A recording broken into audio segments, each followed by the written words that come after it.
Okay. Can you see my screen now? Yes po, Okay, sir. sige. There are 40 participants. Let's just wait like a minute or two. It's better we can gather at least 50 participants before we start the session. This is our last session, and this is our fourth session already.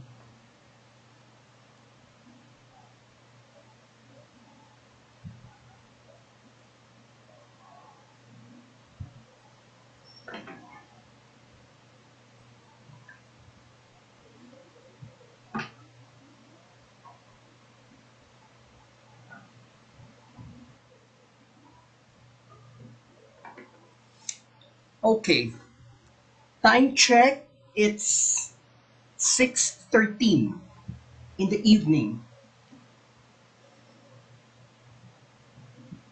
We might as well start the session now. There are already 42, 43 participants on Zoom. Okay, get hold of the material I gave you yesterday, and please check your answers as we go along. Okay, the passing score is still 30, 30 out of 50. Oh, Joanne, kahapon, I will try to process the recorded video tonight. Then I will give it to Mamek tomorrow morning. I hope I can finish everything as soon as possible. Okay, let's start.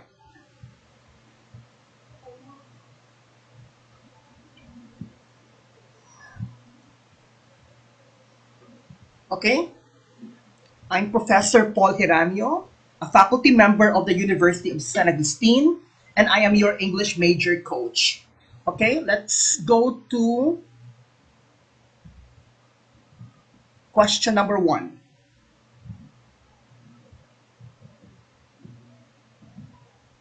Is everybody ready? Okay, let's start. Yes. The first question is, love is not founded on magic. This is shown in A. Estrella Alphonse, Magnificence. Thank you. Okay. Again, love is not founded on magic. This is shown in Estrella Alphonse, Magnificence. That's letter A. B. Nick Joaquin's Mayday Eve. C. Leoncio Deriada's The Dog Eaters. And letter D. Ida Rivera Ford's Love in the Corn Husks. What is the answer? Love is not founded on magic. A. Estrella Alphonse, Magnificence. B. Nick Joaquin's May Day Eve. C. Leoncio Deriada's The Dog Eaters. Letter D. Ida Rivera Ford's Love in the Corn Husks. Love in the Corn Husk. What is the answer? Okay. I I'm sure you have read all these short stories. Option C, Leoncio Deriada won, is a Hall of Famer. Carlos Palanca Memorial Awards for Literature. He was a Palanca awardee. He was a Palanca Hall of Famer. Leoncio Deriada was my professor in comparative literature in UP.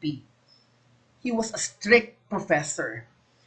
Okay, Nick Joaquin, he was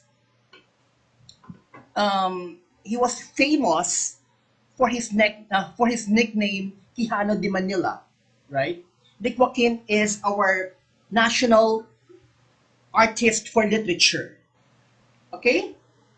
The correct answer is letter B. Nick Watkins' May Day Eve. Okay? May Day Eve is a very popular short story discussed um, when you were in high school, probably in your literature, in your Philippine literature class. Wait, Irene is okay. Yes, wait, sorry. People are joining. Okay? Let's talk about Nick Joaquin's May Day Eve. Here, Joaquin, our national artist for literature, utilized the concept of magic realism, right? Um, who is familiar with the story of Joaquin? Nick Joaquin's,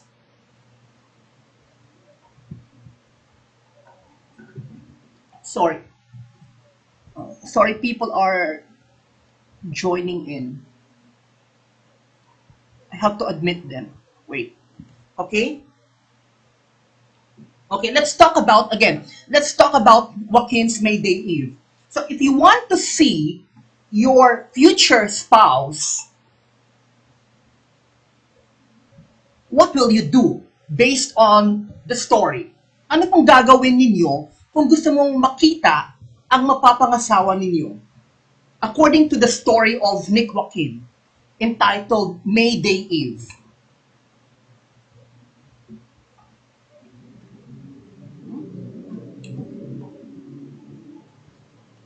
Yes?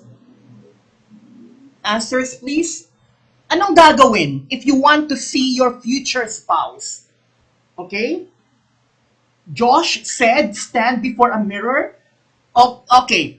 Let's uh, let's discuss it one by one. Kailan? When? When will you do that, Josh? It's like it's like a ritual. No, this story is about a superstitious belief, right? Okay.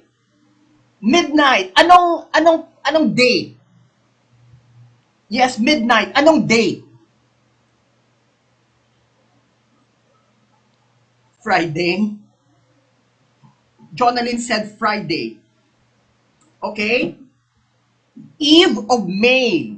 Eve of May. That's the date. So if you want to see your spouse, your future spouse, on the eve of May, you go to a dark room, punta ka ng isang empty room sa inyong bahay, okay, middle of the night, what will you bring with you?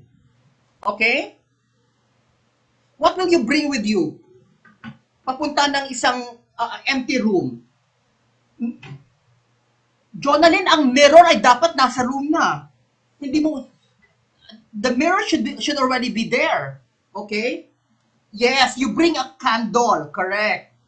Then you face a mirror, and what will you say? You bring a candle, you get inside the room, you face the mirror, and you have to say something, right? You call it incantation. Anong sasabihin mo? Yes, America, you chant a spell. Okay, mirror, mirror, show to me him whose woman I will be. Okay? So, ginawa ito ng um, ng main character sa story. Ano ang pangalan ng main character? Okay? Ano ang pangalan ng main character? Si Doña Agida. When Doña Agida, okay, chanted the incantation, sino ang nakita niya sa salamin? Okay, sino ang nakita? Badoy? Yes, Badoy. In the form of a what? Yes, nakita niya yung mapapangasawa niya. That's Don Badoy Montilla. Pero ano ang nakita niya based sa kanyang description? Okay? Devil, correct. Devil. Nakita niya yung devil. And it's it is a symbolism, right? It means that yes, mapapangasawa niya si Don Badoy Montilla, pero ang pagsasama nila ay magiging magulo, right? It wouldn't be a smooth kind of um, relationship. Okay? Devil. Okay. This is the opening scene of the short story. Anong literary device ang ginamit dito? Okay? Anong literary device ang ginamit ni Nick Joaquin to introduce his short story, Mayday Eve?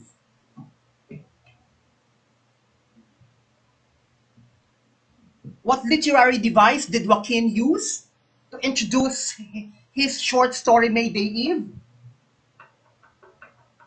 Yes, kaya pala love is not founded on magic. It's because it's not true. Correct. Okay.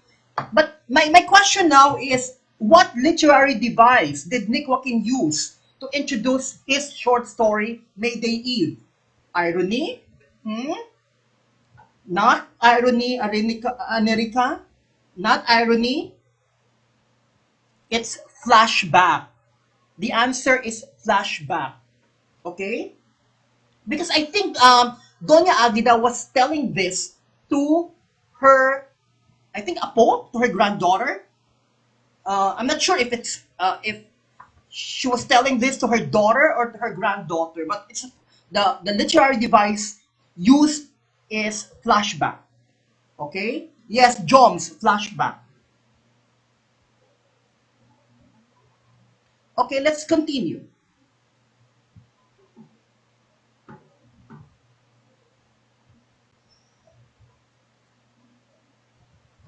Number two.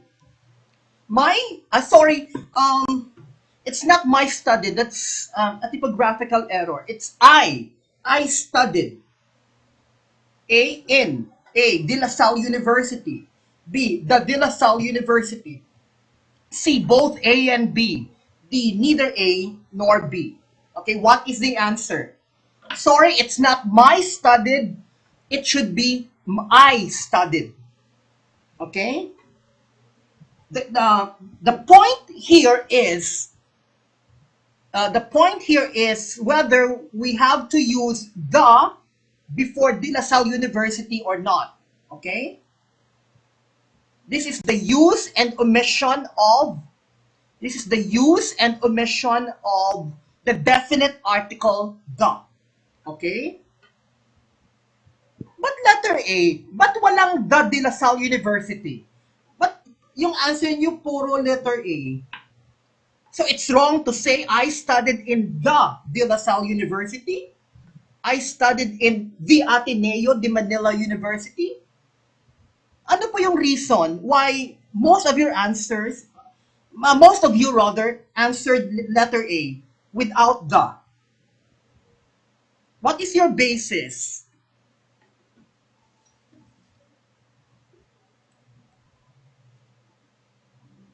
Hmm?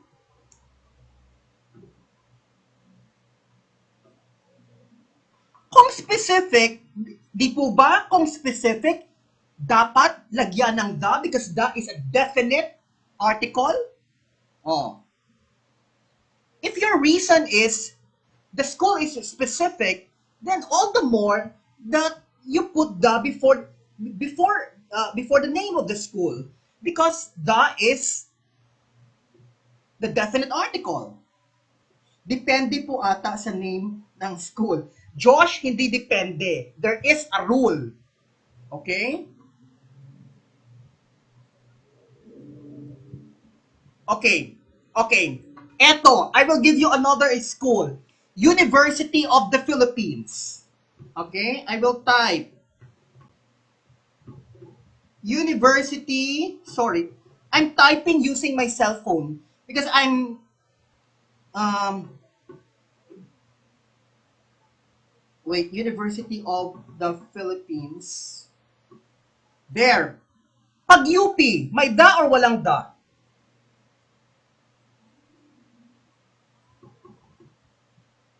May da, correct. But Ba't Lasal walang da? Oh. Pag UP may da. Ba't pag Lasal walang da?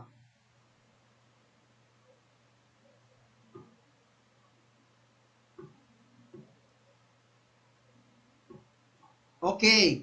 This one. Okay? Please check my message. Pag ang pattern ay noun of noun, dapat may the before the name of the school. So, noun of noun. University of the Philippines. So, the University of the Philippines. In other words, pag may of, ang pangalan ng universidad, dapat may the. Pag walang of, walang the. That is the rule. Okay? Oh, De La Salle University, walang da. So, you say, I studied in De La Salle University. Kasi walang of ang De La Salle. Ang Ateneo, may da or walang da? Ang Ateneo. Ang Ateneo, may da or no da?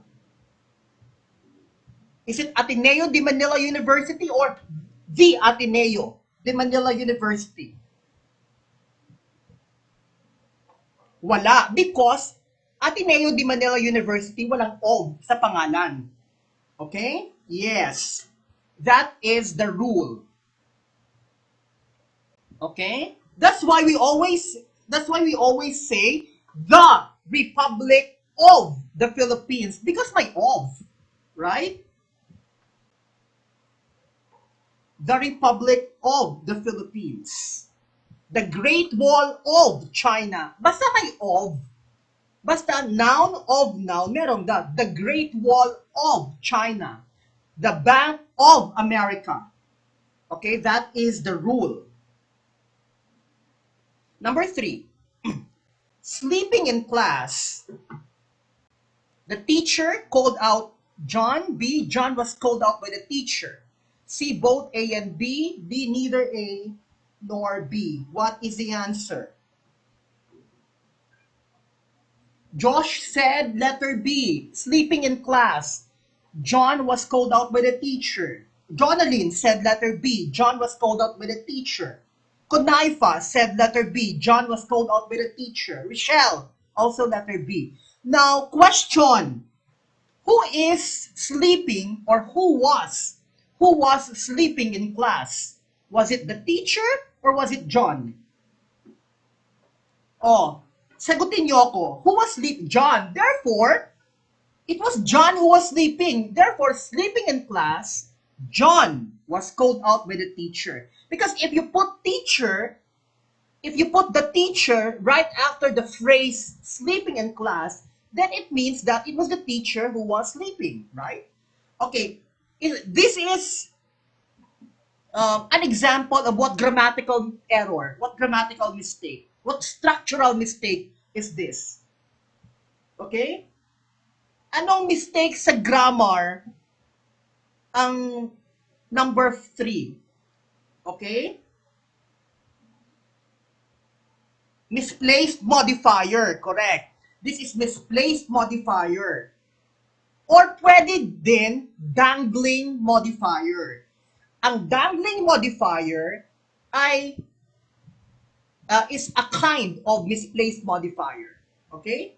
In other words, ang misplaced modifier is a bigger concept. Okay? Under the misplaced modifier, we have the dangling modifier.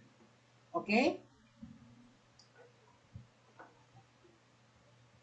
A dangling modifier is a type of misplaced modifier, wrong placement of the modifier. Okay, nakahang kasi yung modifier dapat nasa tabi ng word na minomodify nito, right? Pag walang katabing word na minomodify nito, it is hanging, it is dangling, it is misplaced. Okay? The modifier should always be placed beside the word it modifies. Okay? Now, let's go to question number 4. So, sleeping in class, John was called out by the teacher. Next, number 4. On the day, find the right way. Die properly at night. Dapat correct kayo sa question number 4 because this is a let question. Recently lang, 2015. Number 4, 2015 let. On the day, find the right way. Die properly at night. What does the line for Confucius mean? A. We need to live from morning until nighttime. B. We have to divide our time from morning until nighttime. C. We need to work hard in the morning. So we can die at night. Sorry. D. We need to work hard in the morning and rest properly. At night. What is the answer? I, I, um, I told you, dapat correct kayo sa question number 4 kasi let question ito. Milchora said letter D, we need to work hard in the morning and rest properly at night. Okay? Some more answers? Chen Ning said letter D. Jessa, letter D. Okay, the correct answer is letter D. We need to work hard in the morning and rest properly at night. Okay, let's analyze. Actually, pwede din ang letter C. We need to work hard in the morning, but sobrang literal na work hard in the morning and we can die at night. This is very literal, right? Dying here is taken literally, letter C. Die here does not really mean physical death. Pwede ding to rest, right? To have some rest, okay? Letter C takes dying very literally, okay? So the correct answer is letter D, right? Sa C may die kasi, Nieva, sa C may die kasi sir kaya wrong siya. Oo, dying here, in option C, dying is taken literally. Physical death talaga. But dying can also mean rest, okay? Work hard during the day and rest properly at night, okay? Or another meaning here is live well your life during your prime years. In your 30s, in your 40s, in your 50s, live well your life. So that when you die, you will have no regrets, right? Die properly at night. You die fulfilled, right? No regrets in life. Pwede din yan, pero it's not in the option. It's not one of the options, rather. Okay? According to the analysis of Wolfgang Robin, there is an element of calmness here. So so die here has an element of calmness. Calm. So it's rest, right? Rest. So that's letter D. Now let's go to question number 5.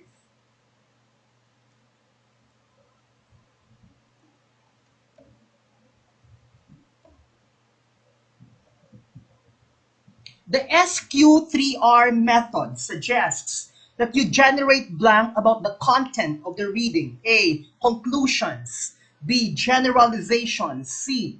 Questions. D. Assumptions. Okay, what is the answer? That is question number 5. Josh said letter C, questions. Jesusana, letter B, generalizations. Okay, America, questions. Okay, S Q, and tatlong R's. S is survey. Q is question. The first R is read. The second R is recall or review. And the third R is, the second R rather is review, recall. And the last R is review. So survey, question, read, recite, and review. Step 2 requires you to ask guiding questions. Okay, Q there means questions, right? You ask guiding questions related to the text, which you will answer after you have read the text. So the correct answer is questions, letter C.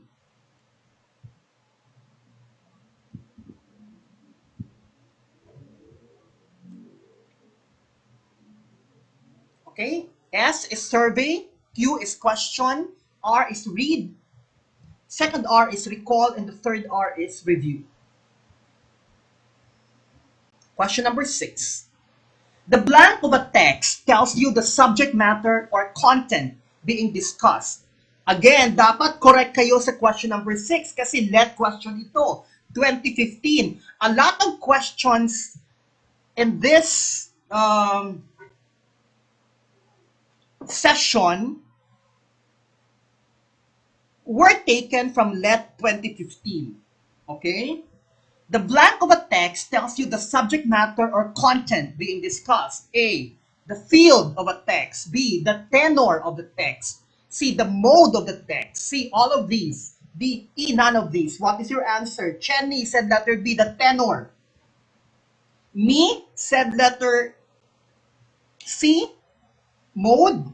Josh said letter A. Okay?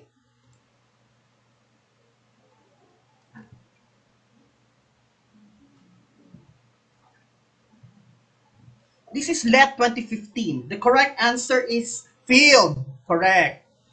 Field of a text is the subject matter. Okay? It's the what, okay, of the text. Ang who of the text, ano? Ang field is the what of the text, the subject matter, the topic. Ano yung who of the text? Yung who is the tenor, correct. The how of the text. The how of the text is the mode, correct. This really came out in the let. Okay? If you're not familiar, the truth is, I have not met, the truth is, I did not study this back in college. I did not study this back in the College of Education. Ito tinuro sa amin. Pero, lumabas sa let. Tinuro ba ito sa inyo? Did you discuss this back in college? In one of your major subjects? Sa amin wala. Sa akin wala. Yeah. Saan kinuha to ng mga let examiners? Okay? Yeah, madami talagang questions na super bago sa inyong sa inyong awareness, sa inyong, yes.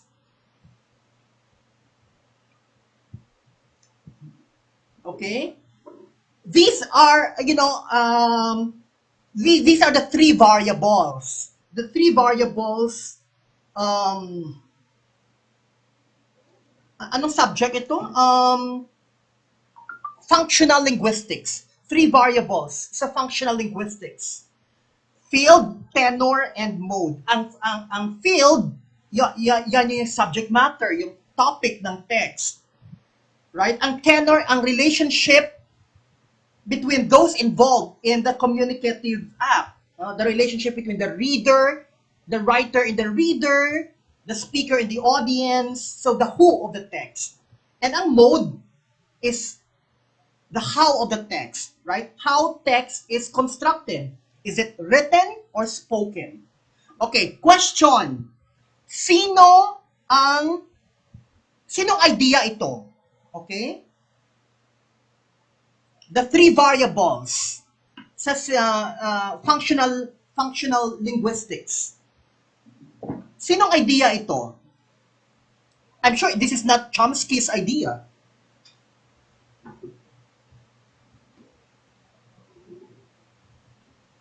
Answer, please.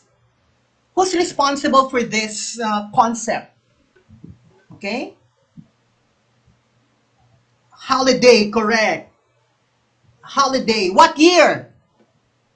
Yes, holiday. What year? 1985. Holiday, 1985. Holiday was a professor of linguistics at the University of Sydney in Australia. Is it 19, Griselda, is it 1978? Not 1985? Please check. Okay? It says here I have only 1 minute left. Please rejoin when after Zoom ends. Which of the following literary lines suggests an age of radical opposites taking place at the same time? A, it was the best of times, it was the worst of times. B, time you enjoy wasting is not wasted time. C, I wish it need not have happened in my time. D, wait, time flies like an arrow, fruit flies. Let's continue.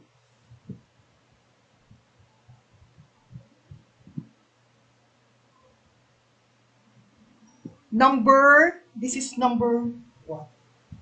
Number 7. Question number 7.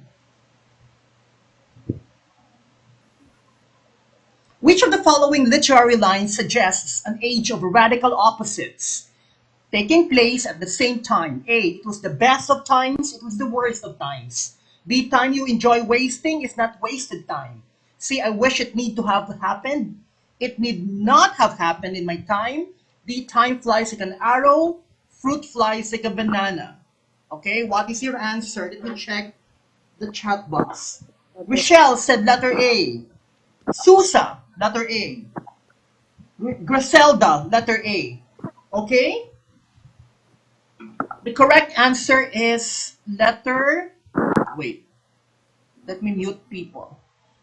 Okay, the correct answer is letter A. It was the best of times, it was the worst of time. Radical opposites. Okay? Now, saan saan ni-lift ang linyang ito? Saan kinuha ang linyang ito? Okay? Who can answer? Please type your answer in the chat box. Saan kinuha ang linyang ito? A Tale of Two Cities, correct. Sino yung sumulat ng A Tale of Two Cities? A Tale of Two Cities. Yes, you are correct. Sino ang writer? Charles Dickens.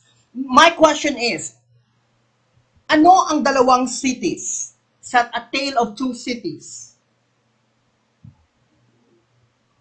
Ano ang dalawang cities sa A Tale of Two Cities?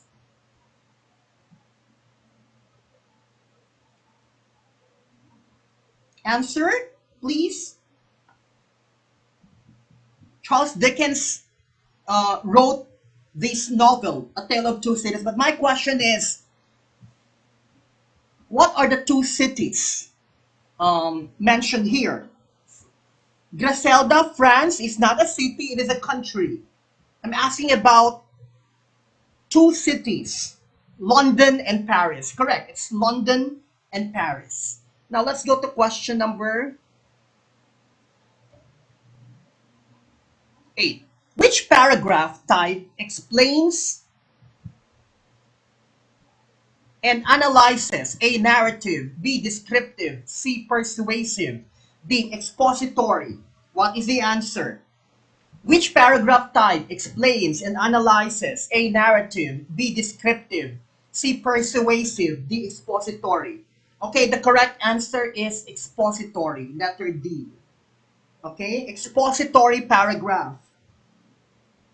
Expository writing. Okay, let's answer some questions here. Wait. In expository writing, okay, Do you include your opinion? Does the writer include his or her opinion in an expository article? Okay? No. Yes. No. Okay? No opinion. Correct. It's not opinionated. Now, does it tell a story? Ang expository article, does it tell a story? No. Correct. Because if it tells a story, ano klaseng paragraph type 'yan? If it tells a story, narrative. Correct. Question, does it persuade? Narrative. Correct. Does it persuade? Hindi rin. Because pag it persuades, then it is persuasive paragraph. Okay? Now, question. Does it take sides? Does it take sides? Like, pro-death penalty or anti-death penalty, does it take sides? Wala. Neutral, correct. It only presents facts. Okay? Dapat neutral. It does not take sides. Correct.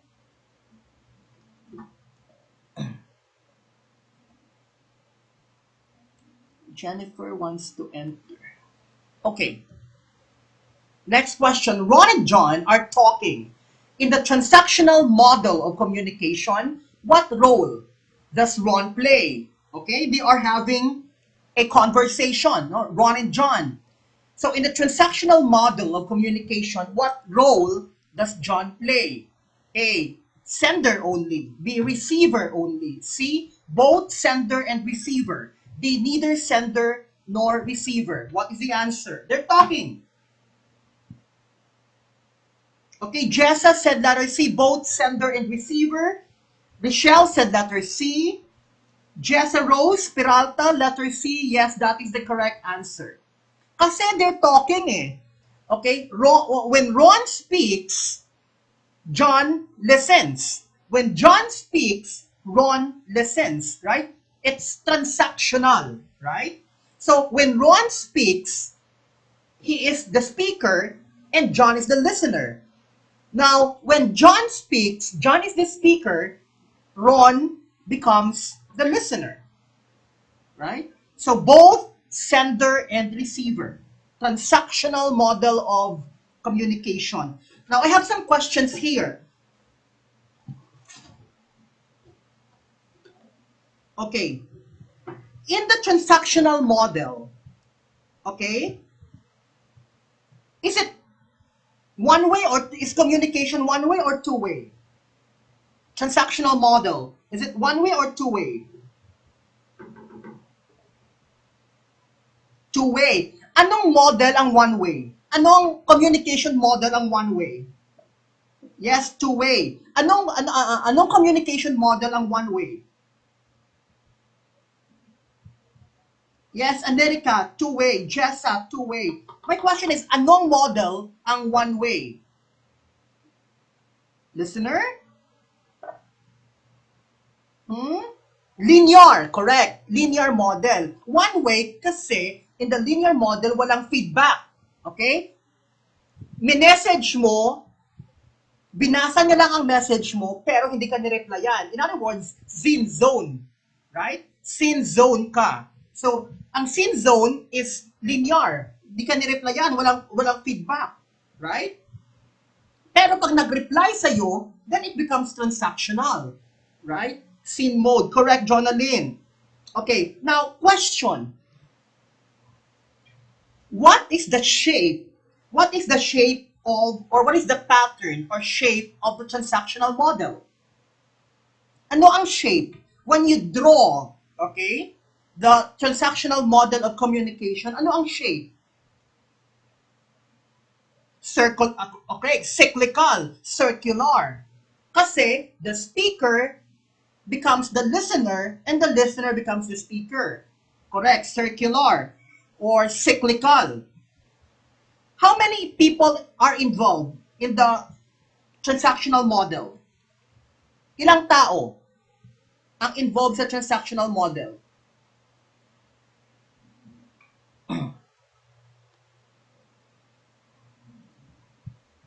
At least two. Okay? At least two. Now let's go to question number, this is question number 10. The time is out of joint. Another let question. Okay? Dapat correct ka dito. Kasi this was a let question.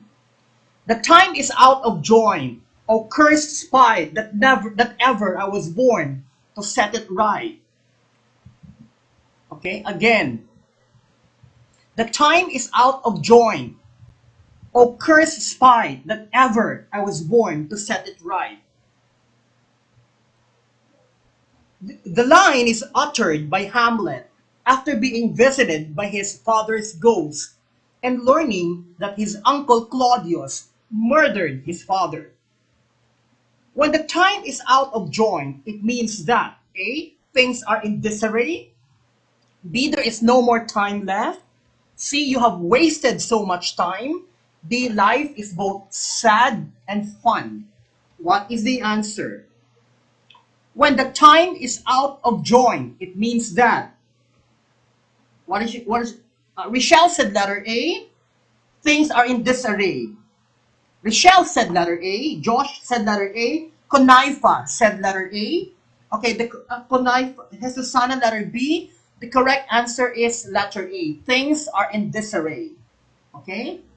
When the time is out of joint, it means things are in disarray. Okay, let's analyze. Okay? Time is out of joint. Is this a positive thing or a negative thing? Okay? Time is out of joint. Is it positive or negative?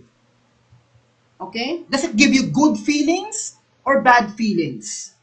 Nega, correct. Time is out of joint, nega, correct. Liz, nega, bad, yes. Now, what is the overall feeling?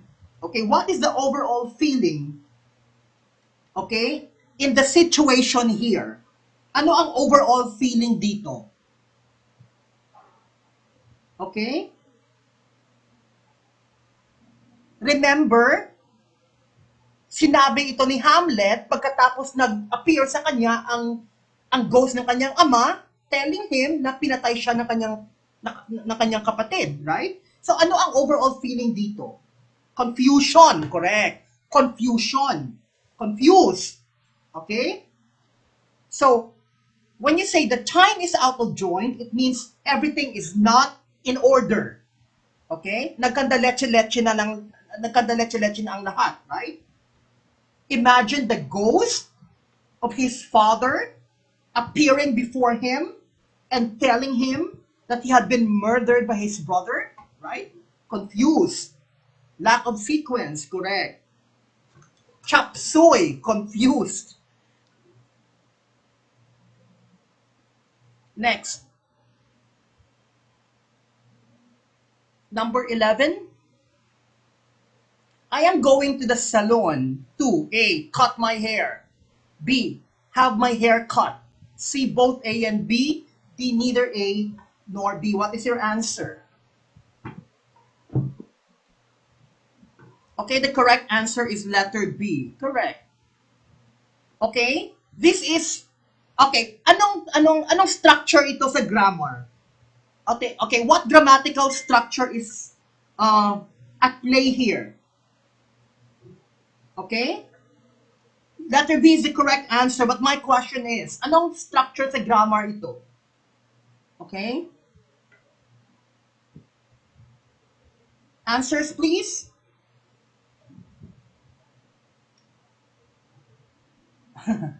Letter P. Josh, first letter. Letter P. Anong structure ito sa grammar? Letter P. Yung hindi natin alam kung sinong magka-cut ng hair. It's not stated here, but it is understood. Phrase?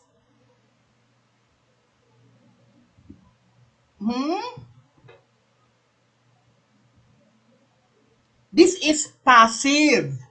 Passive. Because the full text is I am going to the salon to have my hair cut by somebody, right? By somebody. Okay, but in the passive tense, in the passive sentence, there's no need for us to give the doer of the action. Well, because one, it is not important anymore. Second, we just don't know who the doer is, right? But in this case, this is passive. Letter A is illogical. But illogical ang letter A kasi when you say, I'm going to the salon to cut my hair, sinong magka-cut ng hair? Ikaw mismo. Ba't ka pa pupunta ng salon kung ikaw man lang mismo yung gugupit sa sarili mo? That's letter A, right? So the correct answer is letter B. I'm going to the salon to have my hair cut by somebody, right?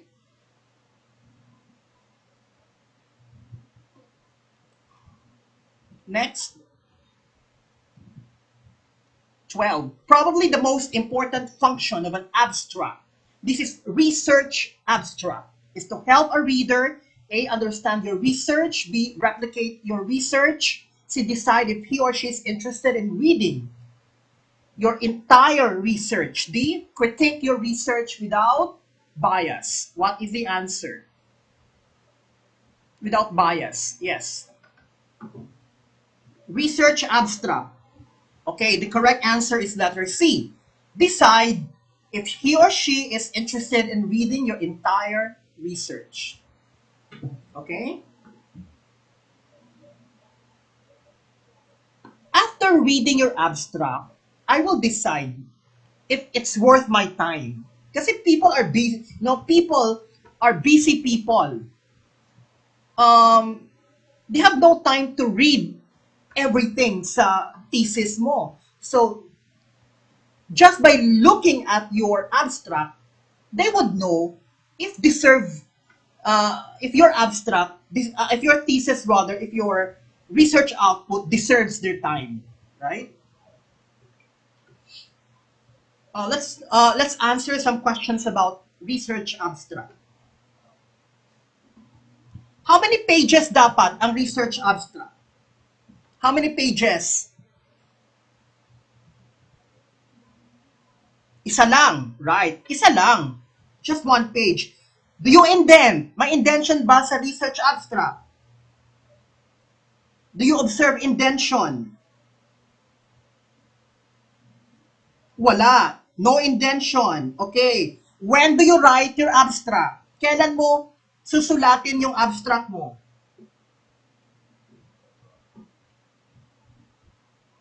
Kailan mo dapat susulatin ang abstract mo? Last. Yes. Last na. Kasi, you will indicate there everything, including the result, right? Including your conclusion, your recommendation. So, last mo ito susulatin. Pag tapos na ang lahat. Okay.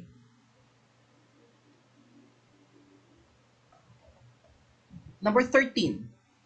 Happy birthday, Sir Sunny. As far as English is concerned, this sentence is A, correct, B, incorrect, C, both A and B, D, neither A nor B. What is the correct answer? Number 13. This is incorrect. Correct. What makes it incorrect? My question is, what makes it incorrect? No comma. Dapat, happy birthday. Dapat, happy birthday. Then, comma, Sir Sunny. May comma between happy birthday and Sir Sunny because you are addressing someone, right? Kinakausap mo yung tao. Dapat, may comma. Right? Come here, comma. Paul, pag kinakausap mo yung tao, dapat may comma. Okay? That will separate your statement at ang name ng person na kinakausap mo. Right?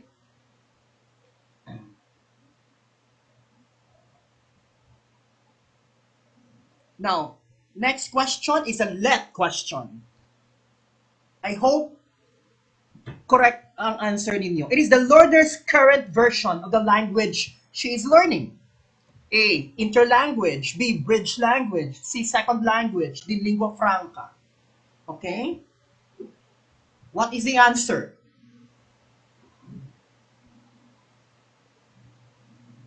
America, second language. Your own version of the language you are learning. Is that your second language? Hmm? Hmm? Parang wala akong correct answer na nakita. There's one. The correct answer is interlanguage.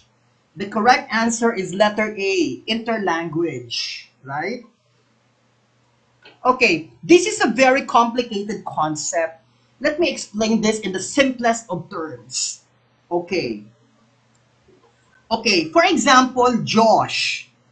Di ba you are an English learner? Josh, saan ka na? Magsalita ka. Josh, salita ka muna sa mic. I want to talk to you. Sir. Josh, Yes. di ba you are a learner of the English language, correct? Yes. Yes po. Yes, you are an English learner. I am also an English learner, right? Now, is your English perfect?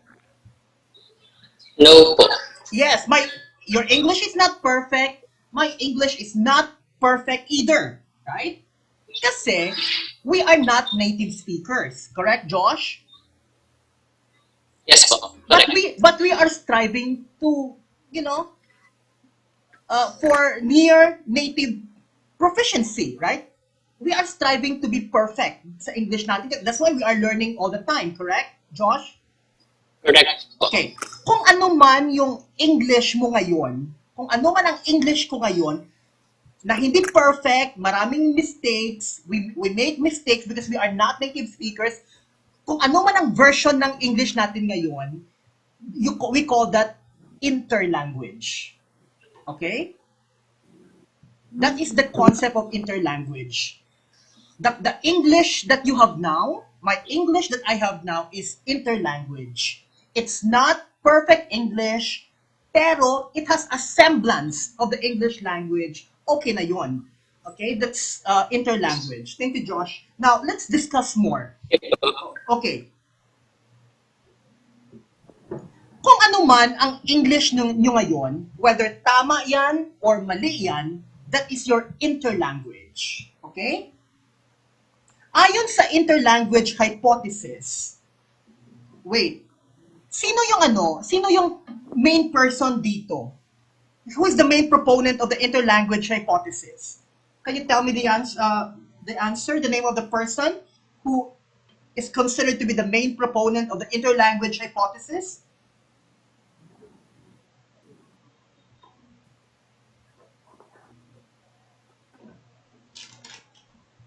Give me the name of the person that's responsible for this particular hypothesis. Wala? I will type his name. His name is Larry, Professor Larry Sillinker. Sillinker. Just ko let question ito. Sillinker, correct. Larry Sillinker, interlanguage. Okay, now,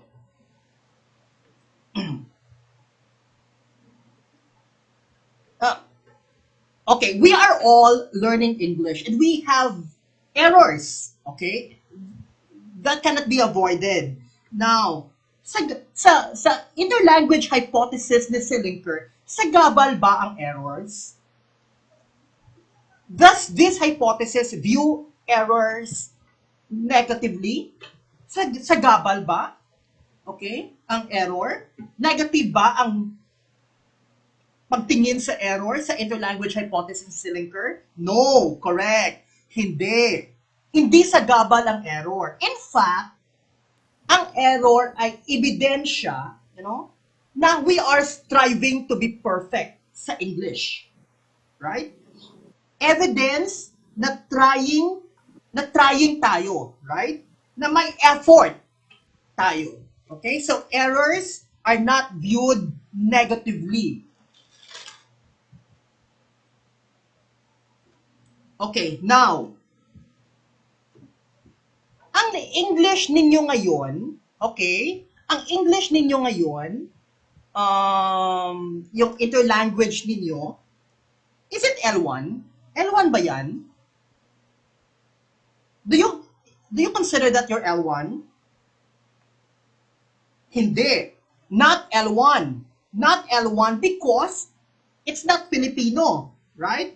It's not Filipino. Kahit pa may accent ng Filipino, but it's English plus Filipino accent. So hindi siya Filipino, hindi siya L1. Now, second, another question, is it L2? Is it your L2? Are you sure na L2 siya? Ayon sa interlanguage hypothesis, hindi siya L2 kasi hindi siya perfect na L2. May Filipino accent eh. Hindi siya English na full English, na perfect English. May Filipino accent, may grammar, may mistakes, may mga mali-mali sa English. Hindi siya L2. Okay? Hindi siya L1, hindi rin siya L2. So ano siya? Middle. Ayon sa interlanguage hypothesis ni Licensure, hindi siya L1, hindi rin siya L2, pero ano siya? Middle siya. Pag perfect na yung English mo, that becomes your full-fledged L2. That's according to the interlanguage hypothesis of Larry Licensure. Yes, L1.5, correct. Continue. In academic writing, it is the brief form of the reference that you include in the body of your work. A, reference. B, bibliography. C, quote. D, in-text citation. What is the correct answer?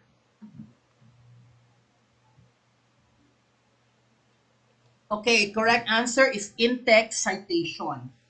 Pag ang reference nasa loob ng body of work, it's in-text citation. Usually, in your thesis, you can find this in your Chapter 2, Review of Related Literature. How about if it's found outside? Ano ang tawag? Pag nasa labas ng body of your work, ano ang tawag?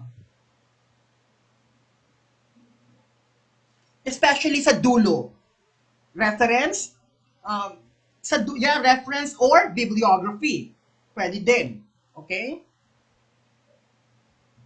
16. The one who trains is A, a trainer, B, a trainer, C, both A and B, D, neither A nor B. What is the answer? The one who trains is A, a trainer, B, a trainer. Correct. The one who trains is not a trainer, but a trainer. Okay, correct. So you ask me, ano yung trainer? Ano yung, your student will ask you, how about, sir, ang trainer, ano yun? Because I always hear people say, trainer, ano yun, sir? How will you explain that to your student?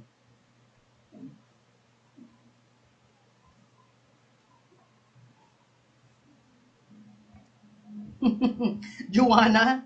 Yeah, probably. That's just the way you pronounce trainer. Okay.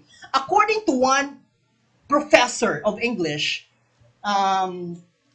at Oxford University, ang trainer, hindi ko alam yon, sabi niya. When he was asked, sir, how about ang trainer? Ano yon? He answered, hindi ko alam. Ang alam ko sa trainer is apelyido ng kapitbahay ko. Ang pangalan niya si Marilyn Trainor. Trainor, walang trainor. Walang word na trainor. Ang trainor is isang apelyido ng kanyang neighbor. Okay? Megan Trainor, correct.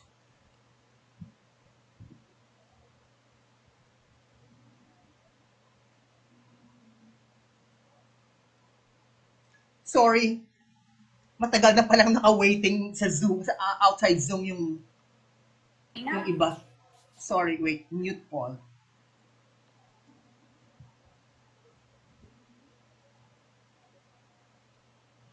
Next. Which is not included in a poem's context? A, Does the poem belong to a particular literary movement? B. Who wrote the poem? C. When was the poem written? D. How long is the poem? What is the answer? Not included in a poem's context. Hindi siya context. Okay?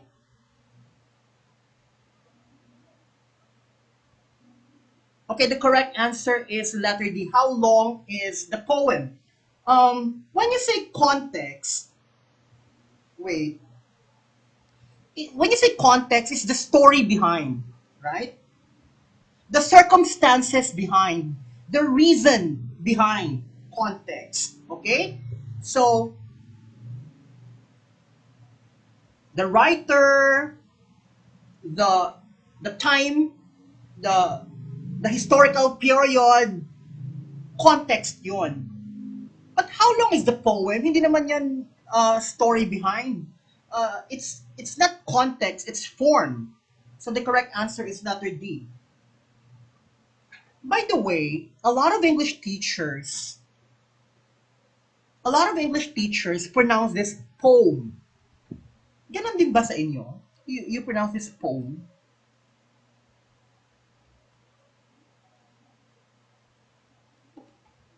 Do you also pronounce this poem? Poem, sir. You know, one of the choices earlier was Dr. Leoncio de Riada. Dr. Leoncio de Riada was a Palanca awardee. He was a Palanca awardee, Hall of Fame awardee. He was my professor in comparative literature. Magagalit talaga yon. Magagalit talaga yon pag ang pronunciation mo is poem. In UP, it's always 2 syllables. Poem. Poem. Josh, kasi pag poem, ano ang tawag sa tao na sumulat nito? Poet? Di ba? Pag poem, it's poet. Kasi, it's poem because the writer is the poet, right? Is a poet. Pag poem, ang writer, poet. May poet ba? Okay. Next. Question number 18. In a reverse chronological resume, which comes first? Your elementary education, your junior high education, your senior high school education or diploma? D, your college education. Okay? Reverse chronological resume. Okay? Okay, correct. And this is the most popular type of resume. When you pass your resume, when you pass your curriculum vitae, unahin nyo yung pinaka-recent, right? If you have your doctorate, put your doctorate first. If you have a master's degree, put your master's degree first.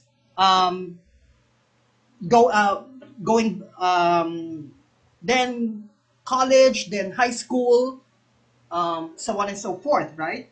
Chronological resume.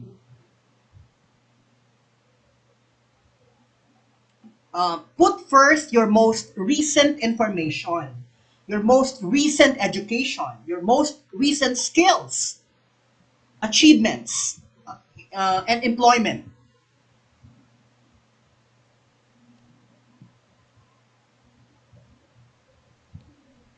Paul, a native of Iloilo, that's me, speaks Filipino with an Ilonggo accent, and that is true.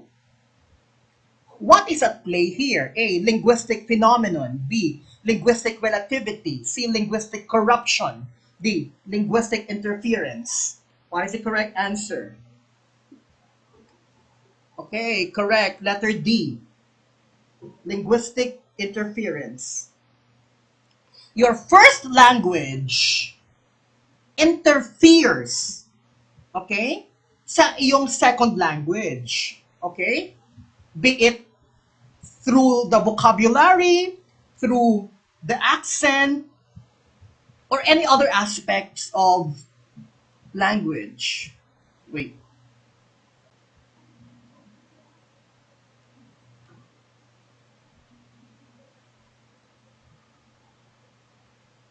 Sometimes they call it language transfer. And language transfer is either positive language transfer or negative language transfer.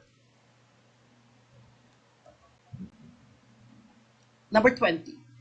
Blank was an eventful year in politics. A, 2016, B, 2016, C, both A and B, D, neither A nor B. This is writing convention. Number 20. What is the correct answer? Letter A. Jessa said letter A.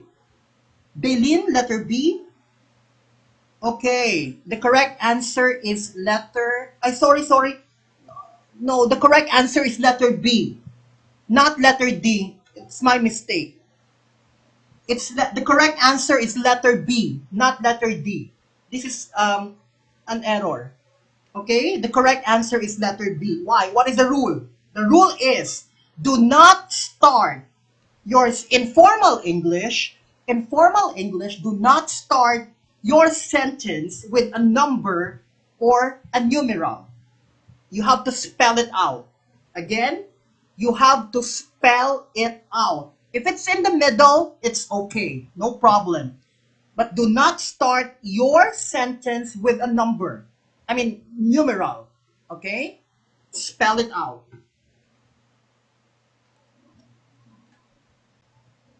21. The blank are models of daily lesson plans based on the information found in the curriculum documents. A. Lesson plans. Again, dapat correct kayo dito kasi it came out in the LET. LET 2015. B. Lesson guides. C. Lesson exemplars. D. Lesson models. What is the correct answer? Correct. Yes, letter C. Lesson exemplars. It is an exceptional example of a teacher's roadmap for a lesson. Okay? It contains the following parts: objectives, content, learning resources, procedures, remarks, and reflection. Lesson exemplar. Number 22. Which is not one of the speech contexts? A. Impersonal communication. B. Intrapersonal communication. C. Interpersonal communication. D. Public communication. E. Mass communication. What is the answer? Yes, America. It's impersonal communication. There is no such thing as impersonal communication. Gawa-gawa ko lang to. Right? Pampagulo.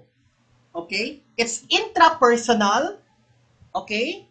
It's interpersonal, it's public and mass. Walang impersonal. Pampagulo lang to. Gawa-gawa ko lang to. Yes, invento. Next. 23. Which is more polite? Will you send the folder, please? Would you send the folder, please? Both A and B, D, neither A nor B. Okay, what is the correct answer?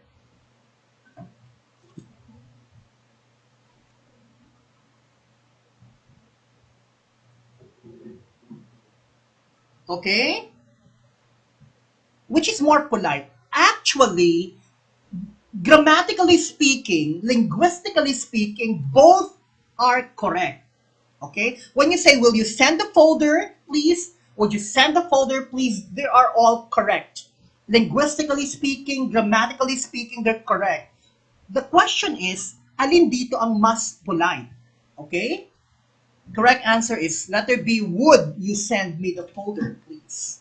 It's more polite.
Yes, welcome back.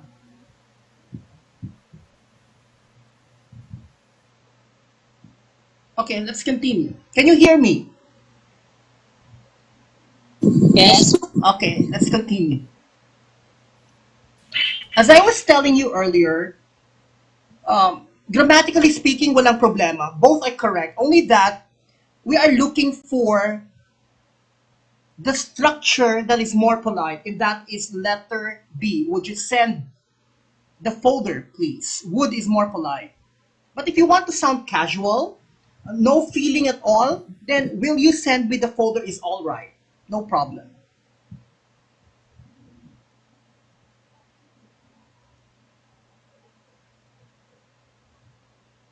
Sorry, I'm accepting people on Zoom. Okay, same with can you open the door and could you open the door? Can you open the door is perfectly okay, no problem. But if you want to sound more polite, then you say, could you open the door?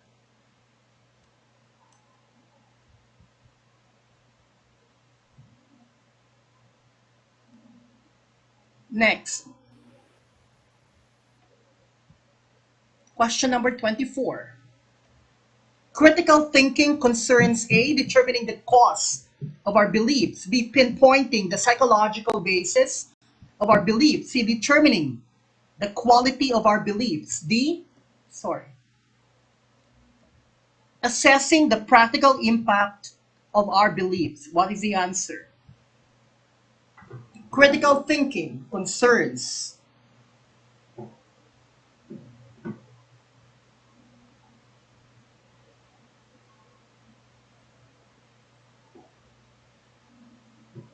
Let me check your.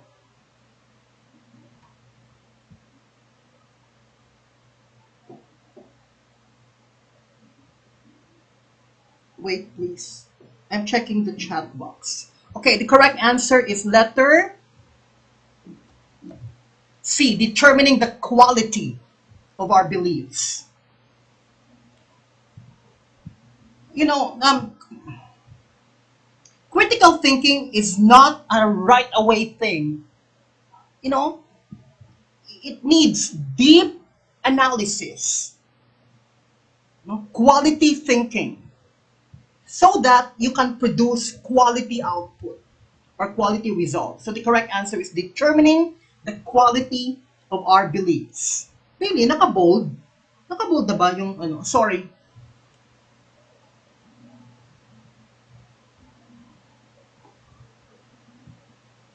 Next.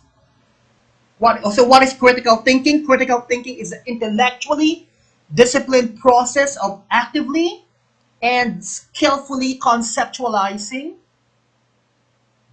applying, analyzing, synthesizing, and evaluating information to reach a conclusion. Next, number 25.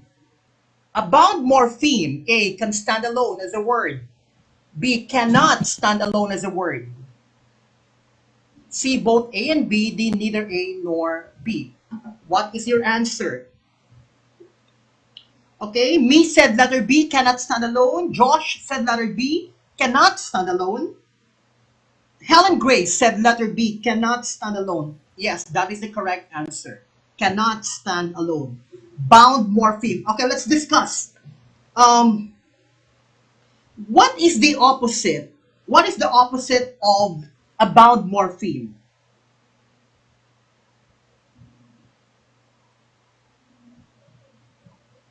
Inflectional. Okay. Yes. Free morpheme. Okay. Yeah, free morpheme. Yes. Now, my next question is, are bound morphemes words? Are they words? Are bound morphemes words? No, they are not words. Are, yes, they are not words. Are free morphemes words? How about free morphemes? Are they words?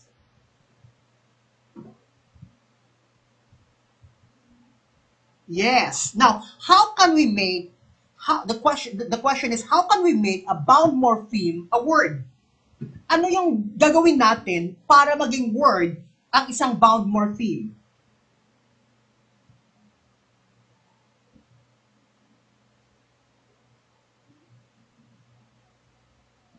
Anong gagawin para maging word ang isang bound morpheme?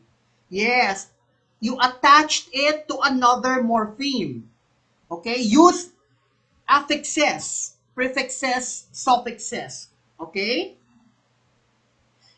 Jesus sana, hindi siya sugnay.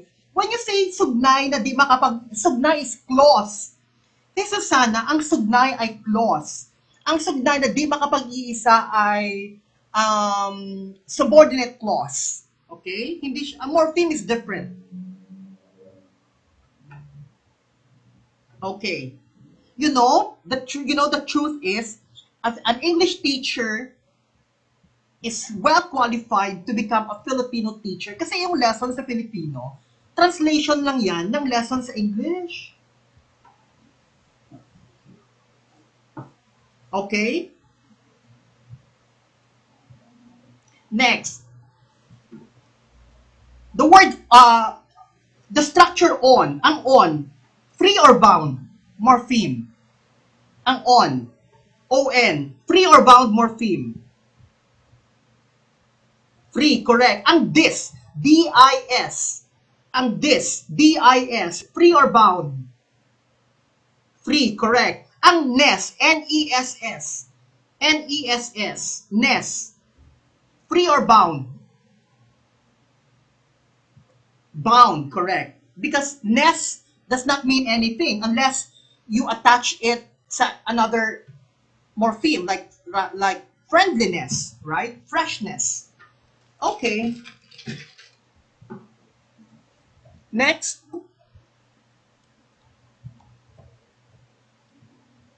Dean Tirol, blank the UST College of Law. A, graduated in. B, graduated at. C, graduated from. C, all of these. D, none of these. What is the answer? The correct use of prepositions. Okay. What preposition should be put after the verb graduated? Okay? Okay, the correct answer is graduated. Sorry, what's this? Ano nangyari? What's this? Wait. My PowerPoint is acting up. Wait.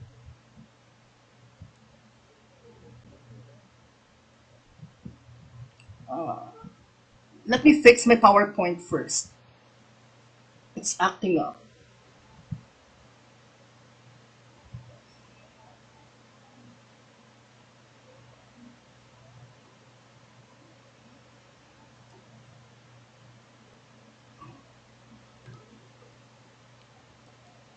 Share screen. Wait, please. Okay. Can you see my screen now? Yes po. Okay, wait. Sandali po. How can I?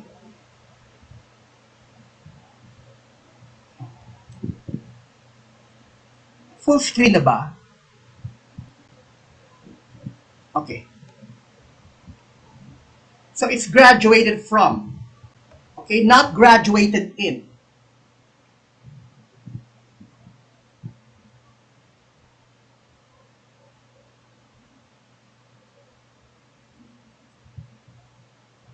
Okay?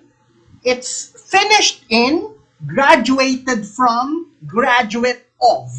Okay? She is a graduate of the Lyceum University of the Philippines.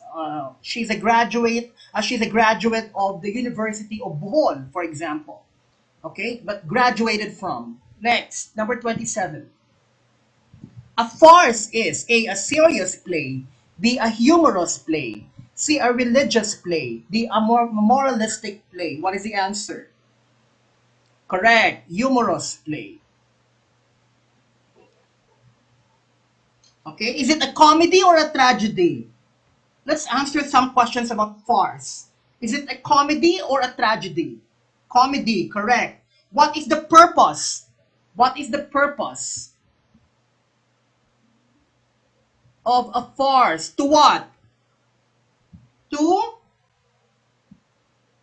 What is the purpose of a farce? To entertain, correct. Now, the term farce was first used in what century?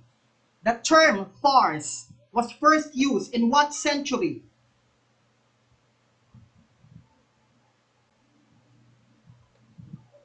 What century?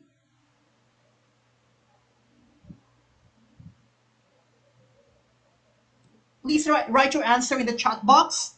The term farce was for 15th century, correct. Griselda, you are correct. 15th century. The word farce originated in what language? The word farce originated in what language? What language? Latin? Jonalyn? No. Ruthie? No, not Latin. French, correct. It means stuffing. S-T-U. Sorry, it's not. It's stuffing. Joanna, not Spanish, but French. Stuffing. S-T-U-F-F-I-N-G. That is the meaning of the word farce in French. Stuffing. To stuff. Okay, continue. Number 28. The nursing students blank the Gamboa Hall until the new nursing building is completed. A, stay. B, are staying. C, stayed. D, stays. What is the correct answer?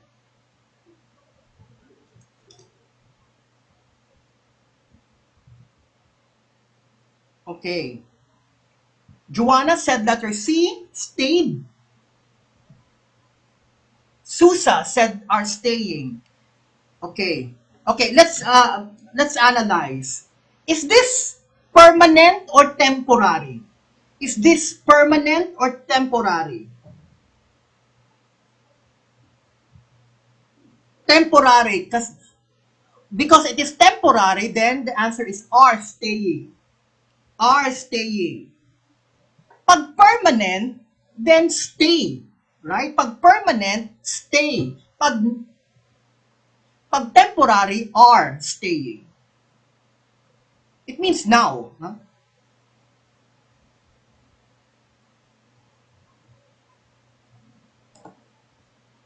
So, for example, pag somebody asks you, saan ka ba nagtuturo? Pag feeling mo permanente ka na dyan, pag feeling mo hanggang retirement, then you say, I teach in the University of Santo Tomas, right? Pag feeling mo aalis ka din, then you say, I am teaching at the University of Santo Tomas. Temporary situation, ing. Permanent, I do form.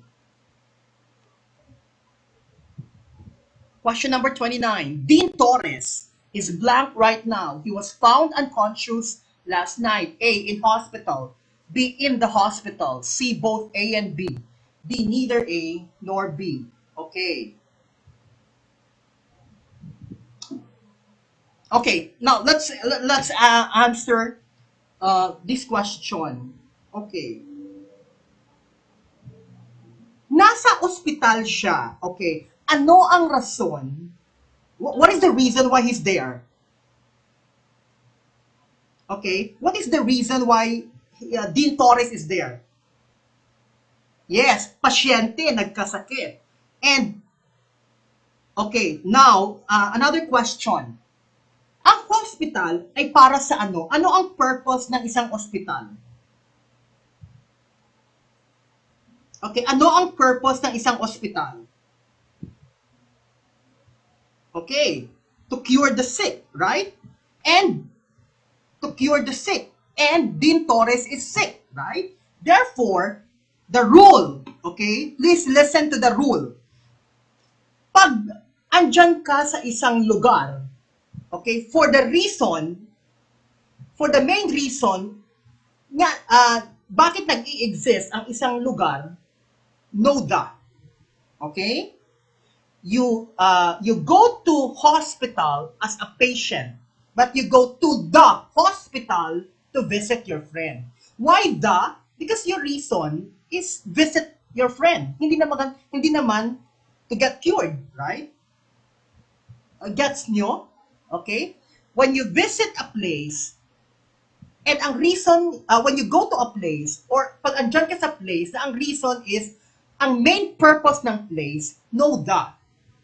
Okay?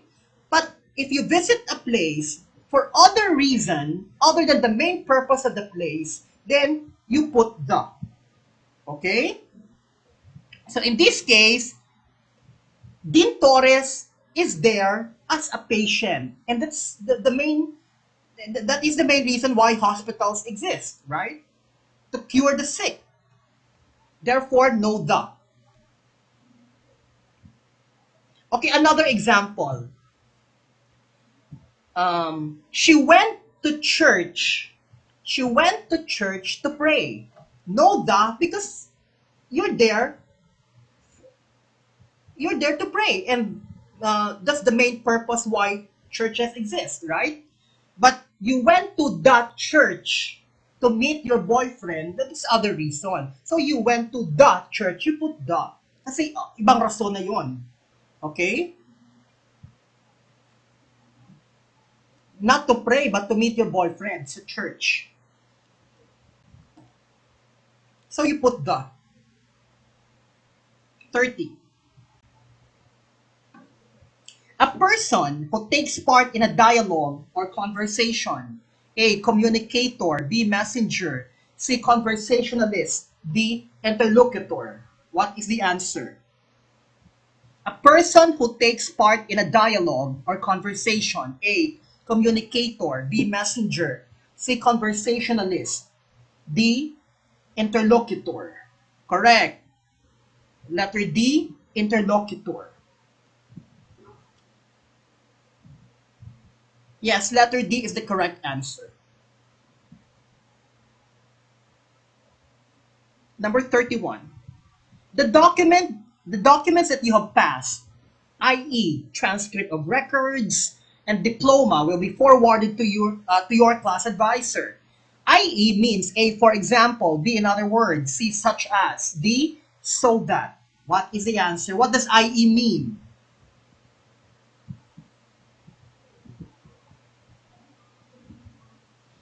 I.e. means, in other words, letter B. Okay? In other words, it is, correct. It is, in other words. Or, I.e. also means that is to say. That is to say. Okay? In other words, or, that is to say. Ang for example, yung for example, if in other words is I.e., how about for example? E.g., correct. How about NB? What does NB means? What does NB mean, rather? NB. What does NB mean? Sa letter, sa baba, sometimes may makikita kang NB. What does it mean?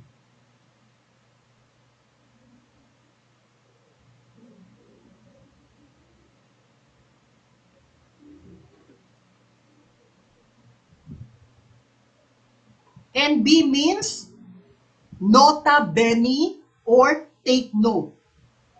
NB means take note or nota bene.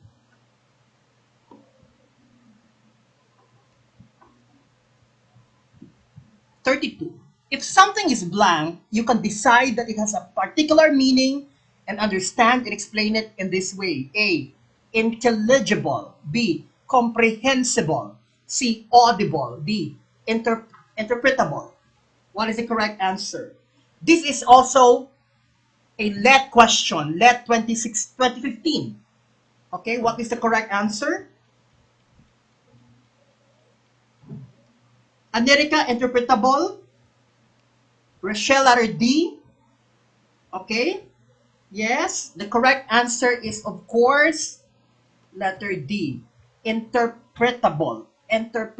Yeah, interpretable. It's interpretable.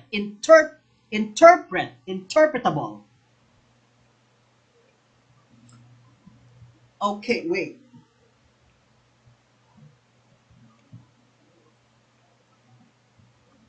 How about and how about intelligibility? Ano 'yun? Ang when you say intelligible, maiintindihan mo ang pinagsasabi niya. That's intelligible, right? So, intelligibility has something to do with pronunciation accuracy. Okay?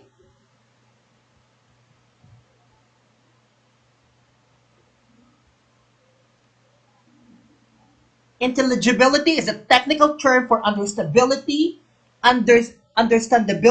of speech, sounds, and words. Okay? Sounds and words. You understand how he articulates something. 33. Didactic literature aims to, again, another let question. Entertain, give spiritual fulfillment, teach the reader something, stir people's hearts. What is the correct answer? Another let question. Yes, that is correct. Susa said letter C. Marilo, letter C. Correct. Didactic literature aims to teach, letter C. To teach and to instruct. Didacticism, ano ang nilalaman ng literary work, right? Information, instruction, that's didactic literature. Secondary lang yung entertainment. The main purpose of didactic literature is to instruct, to teach. Yung to entertain takes a backseat. Secondary lang. 34. Before making an outline, you are advised to list all the ideas that you want to include in your paper. This is called A, organizing, B, ordering, C, labeling, D, brainstorming. What is the answer?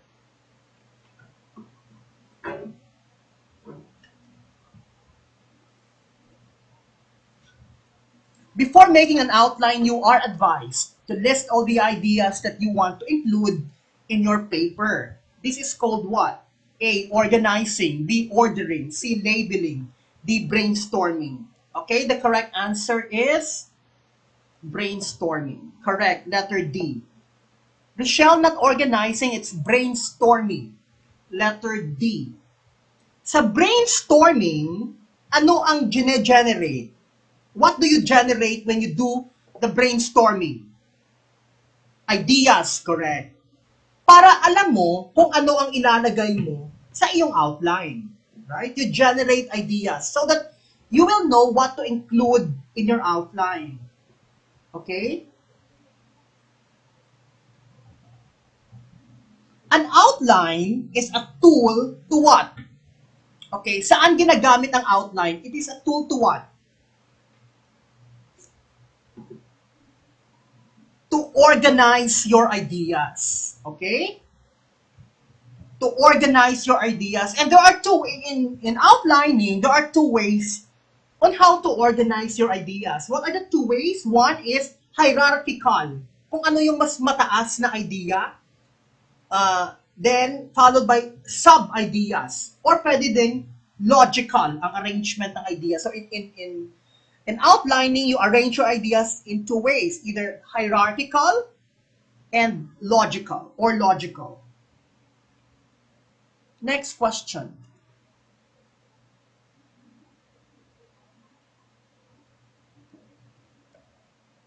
$35. Unless the grain of wheat dies, it remains alone. But if it does, it bears fruits. He who loves life loses it. The mood expressed by the above quote is another let question. A, sadness. B, uselessness. C, usefulness of life.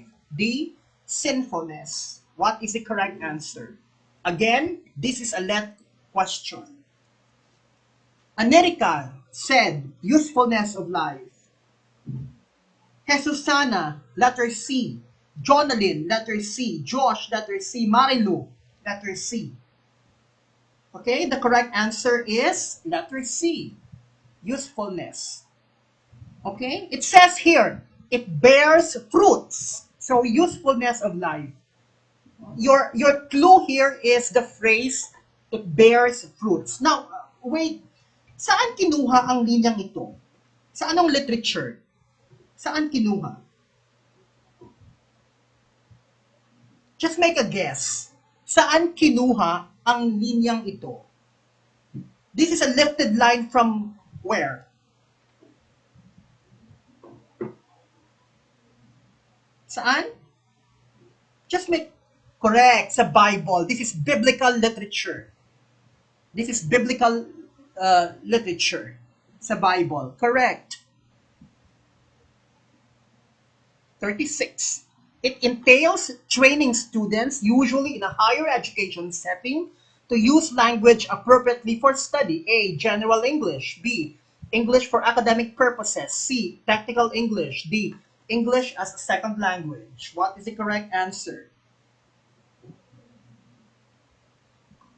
It entails training students, usually in a higher education setting, to use language appropriately for study. A. General English. B. English for academic purposes. C. Technical English. D. English as a second language. What is the answer? Okay, America, English for academic purposes. Conaifa, letter B. Joms, letter B. Yes, the correct answer is letter B. English for academic purposes, or we call this EAP. Okay, let's answer some questions about EAP. What is the purpose? What is the purpose of EAP? Okay. What is the purpose? Okay, educational. Kunaifa, it's academic. Hindi siya professional purposes. Iba yung English for professional purposes, iba naman yung English for academic purposes. Yes, to help you succeed in school. Yes. Okay, EAP is mainly for students in what level of education? Is it for high school students? For elementary students? Oh, students sa anong level of education?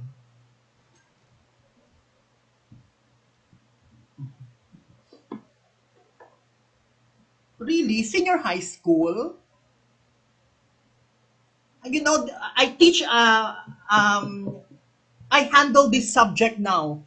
Second semester, I teach English for academic and professional purposes. Friends, binibigay siya, ang academic English, binibigay siya sa senior high to prepare the senior high students for college. So basically, applicable siya, dinesign siya for college students. Okay, to prepare the senior high students for college. So basically, this is designed for college students. Okay. Yes, senior high siya. I teach this subject now. In order, well, this is given in the senior high to prepare them for college, not for senior high. Okay? Yes, Jones. For senior, binibigay siya as a subject now sa senior high. Okay?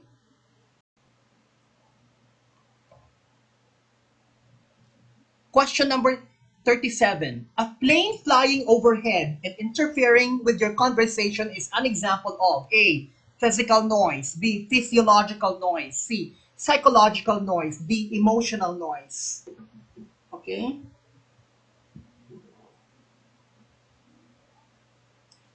There is a communication breakdown. Hindi kayo magkakaintindihan kasi maingay ang eroplano sa taas.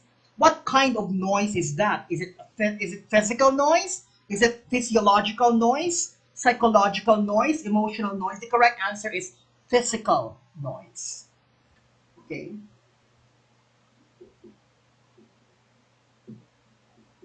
What is meant by noise here?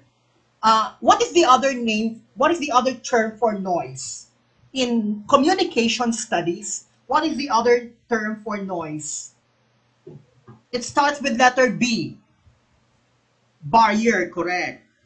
Anything that blocks communication, anything that impedes communication, anything that hinders communication. It's noise or barrier, communication barrier. And we have many. We have emotional noise, we have physical, we have physiological, we have even cultural noise. Okay, wait. Ang sound ng eroplano is physical noise.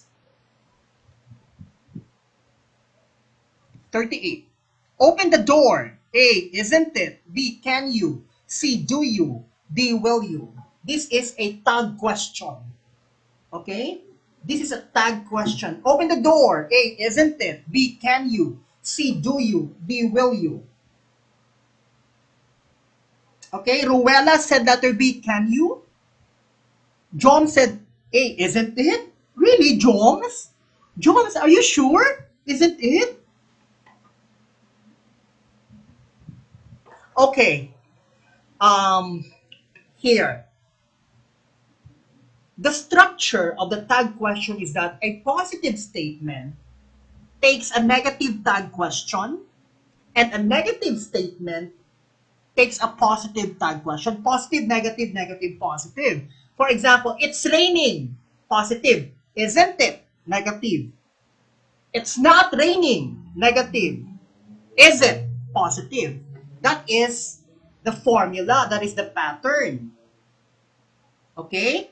Pero, we have irregular tag questions. When you say irregular tag questions, they do not follow the rule.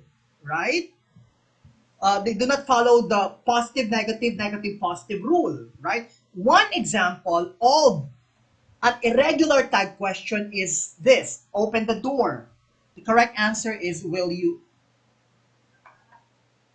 Commands, okay? Lahat ng command dapat will you. Okay? Pag utos, will you. Stand up, will you. Close your mouth, will you. Dance, will you. Okay? Really? Naka-bold ba? Okay. Split, will you? Pass your exam, will you? Lahat ng utos, dapat will you. Another irregular tag question is let's. Let us. Oh, pag let's dance. Ano yung tag question? Tatlo yung irregular eh. Utos, command, second is let's or let us. Oh, let's dance, let's eat. Ano yung tag question? Can you? No? Shall we? Correct. Let's dance. Shall we? Pag let's, it's always shall we. Not can we, shall we. Rochelle, it's shall we, not can we. Okay? And another irregular tag question is I am. Okay? I am sick. Oh, what is the tag question? I am sick. What is the tag question? I can see your face. What do you mean I can see your face? Okay. Oh, why? Okay, I am. What is the tag question for I am? You cannot see my face. You can see my face on Facebook. Just search my name, Paul Tirano. Okay. What is the tag question for I am?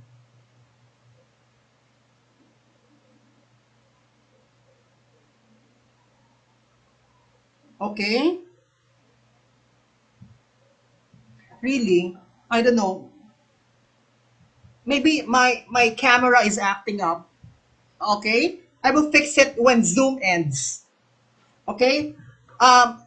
The tag question for I am is aren't I?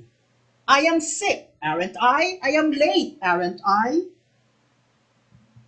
I don't know. I don't know what happened. I will just fix my camera when Zoom ends. Okay? It's aren't I. Okay, the tag question for I am is aren't I. Okay, let's continue. Number 39. What does the following say about life? Life is but a walking shadow, a poor player that struts and frets and is heard no more. A. Life is eternal. B. Life is passing. C. Life goes through stages. D. Life has its end. This is a let question. Sana correct kayo. Let me check kung anong number sa let ito. Wait, please.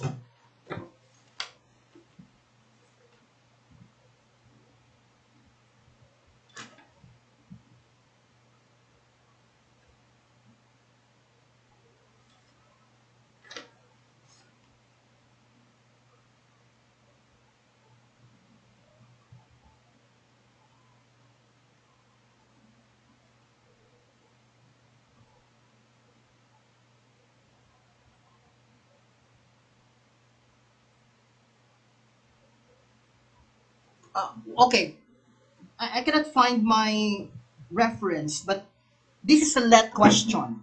Okay? The correct answer is letter B. Life is passing. Correct. Letter B. Okay, let's answer some questions related to this. This is number 39. Right? Saan kinuha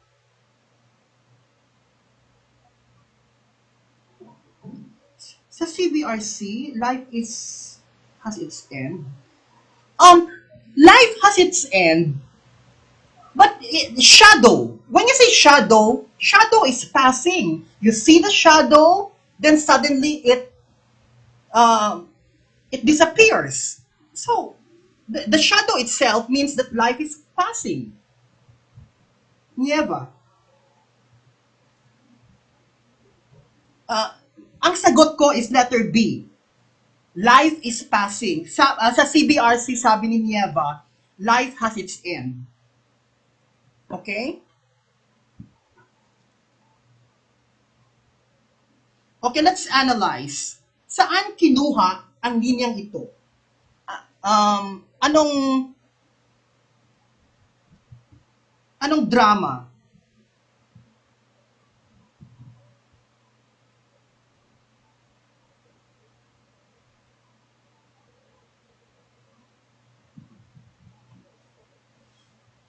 Okay, let's analyze first.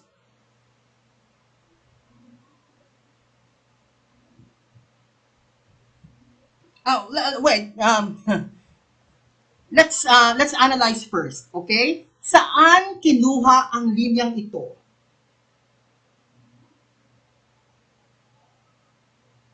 I think Zoom is about to end.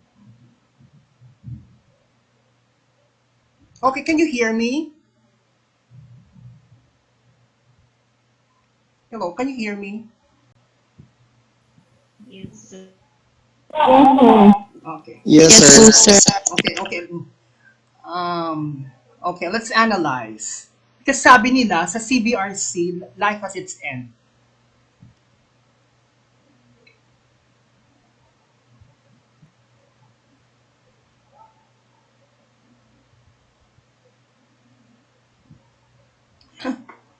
Wait, sorry.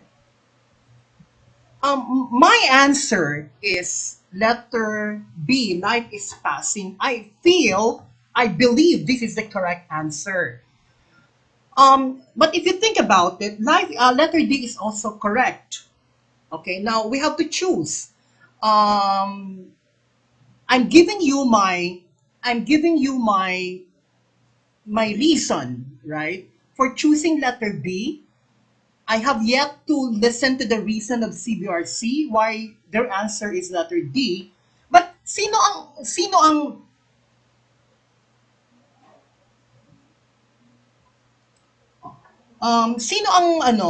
sino pwedeng makapag-share? I'm willing to accept.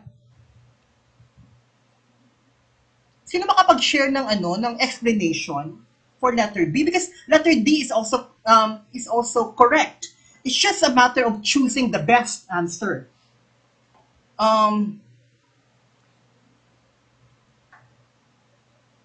Sino who can explain? I'm willing to listen sa explanation ng letter D, because this is also correct. Yes. They're almost the same. It's a matter of choosing the best answer. Who can explain? Who is willing to explain to us? I'm willing to listen.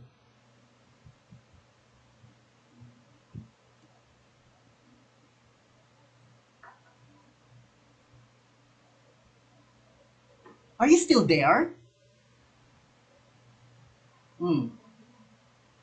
Yes, St. Louis, letter D.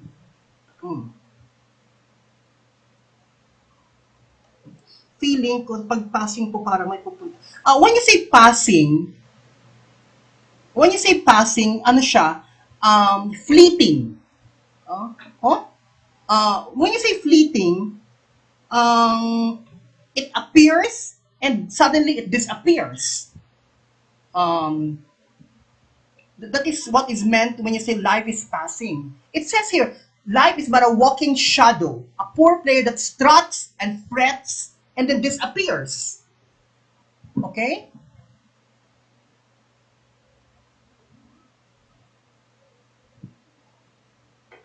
Yes, yeah, from Macbeth, right? Because the context behind this line is that Macbeth, this was Macbeth's reaction to the news that his wife has committed suicide, right? Okay, some more rationalization.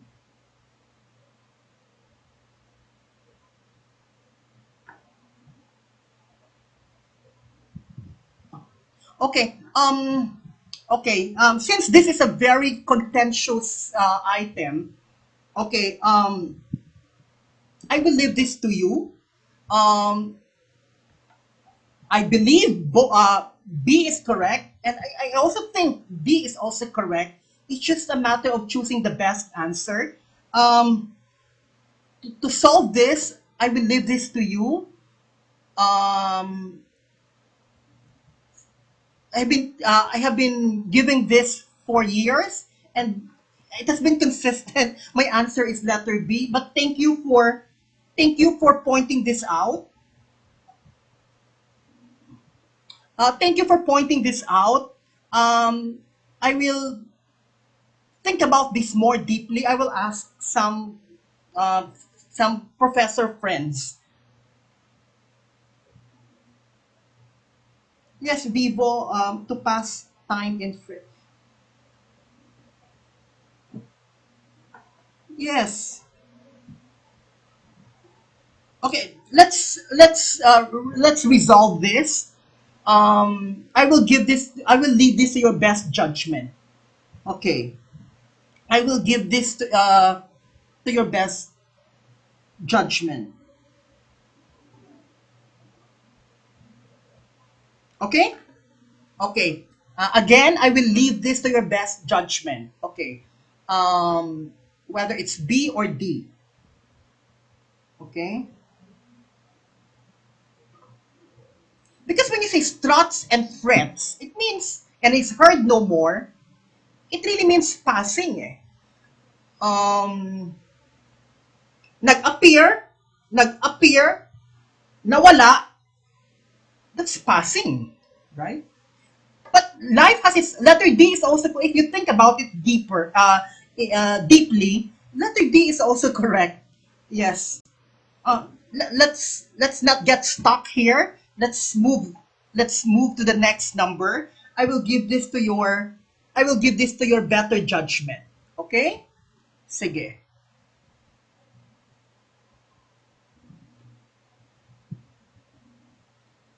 Don't worry.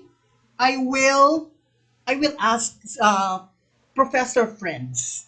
Uh, I will not tell them. I will not tell them that this is a let question. I will give this to them and allow them to give their own answer. Uh, okay, which of the following employs alliteration? Ay, sorry, Ruthie, hindi po ako part ng group. Hindi ko nga alam yung group ninyo, yung ano. Because I only transact business with the husband of Ma'am Meg. I don't know, but I will inform him. Okay. Probably I will ask 10 UP friends. I will ask 10 UP professors. Ang mas maraming, whether it's B or D, ang mas maraming, yung sagot, I will yield to their best judgment. Okay. Sige, sige. So, okay. Don't worry. I will ask 10 UP friends, UP professors. Um, I will make a survey probably. Then ang mas maraming sagot, I will yield um, to their wisdom. Yes. Yes. Thank you. Let's not get stuck here. Let's continue.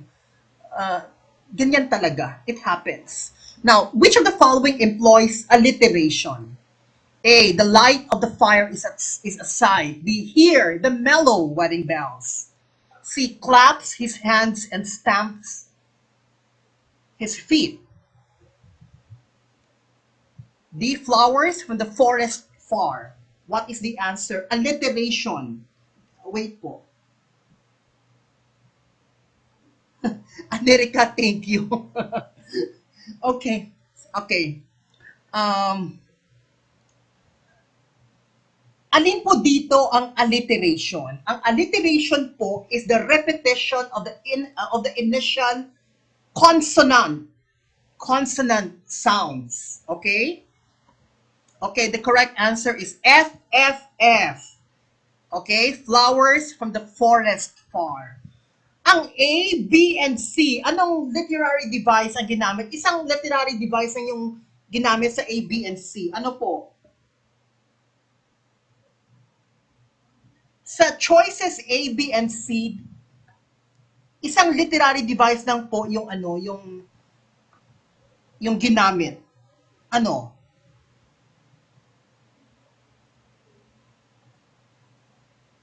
Okay? Sorry, somebody's waiting outside. Yes, it's assonance. Correct. You know, I used to pronounce it assonance. Mali pala. When I check, hindi pala assonance. It's assonance. Before, assonance talaga yung pag-pronounce ko. Assonance yung pag-pronounce ko. Then later, I found out na it's not assonance, it's assonance. First syllable yung accent. Okay, yes. A, B, and C use assonance, right? The repetition of the vowel sound. In this case, it's alliteration. F, F, F. Flowers from the forest far.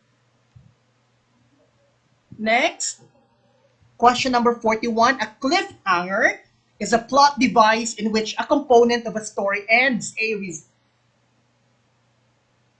resolved, B, unresolved, C, both A and B, D, neither A nor B. What is the answer? Cliffhanger. Another let question. Cliffhanger. Okay, unresolved. Oh, sorry. It's letter B. Sorry, typographical error. The correct answer is letter B, not letter D. Mali lang yung paglagay ko ng answer. It's letter B. Unresolved.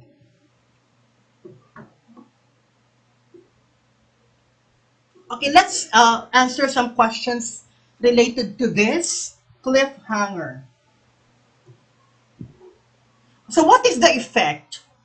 What is the effect of this kind of plot to the reader? Ano po yung, the correct answer here is letter B, huh? Not letter D. Please do not follow what is indicated there sa aking PowerPoint. It's just a mistake. So what is the effect of this plot device to the reader? Okay. The effect is suspense, right? Suspense. Sometimes intentional. Okay? Sometimes the writer or the author does this on purpose. Bakit? Yeah, sometimes the writer does this on purpose. Bakit? Kasi may papasunod, may susunod na libro. May susunod na story na ipapalabas. So, they want the writer wants the readers to continue reading. Okay? There is a sequel, right? May continuation. Bibili ka ng kanilang libro. That is the point. Yes. Bibili ka ng kanilang libro.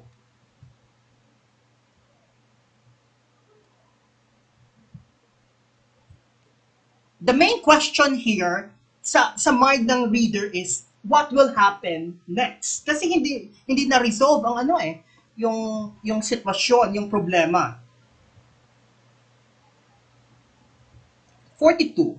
Student, may I talk to Father Aparece, office assistant? I'm sorry, he's having blank right now. A, lunch. B, a lunch. C, both A and B. D, neither A nor B. What is the answer? Okay, the correct answer is letter A, lunch. The rule in grammar says no A or an before names of meals. You don't say a dinner, a breakfast, a lunch. Just say, let's have breakfast. We don't say, let's have a breakfast. We say, let's have dinner. We don't say, let's have a dinner. Again, the rule is do not put a or an indefinite articles before names of meals. So the correct answer is A, lunch. 43. Common knowledge is not cited. If in doubt, this is citation and research. Common knowledge is not cited. If in doubt whether your information is common knowledge or not, A, cited. B, do not cite it. C, both A and B. D, neither A nor B. What is the answer? Nieva said letter A.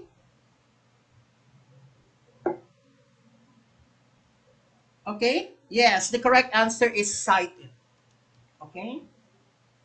Common knowledge, well, we all have the capacity. This is just an example. This is not accurate. The year is not accurate. We all have the capacity. We have the innate capacity to learn a language. Chomsky, 1968. Well, this is not common knowledge. This is very technical. So we cite this. But the sun is the center of the solar system. Copernicus 1611. We do not do that anymore because it is common knowledge that the sun is the center of the solar system, right? But if a certain if a certain thing, if we are not sure whether a particular piece of information is common knowledge or not, then we cite it. You cite it. 44. The meeting will start at 8 a.m. Okay, what is the correct structure? What is the correct form?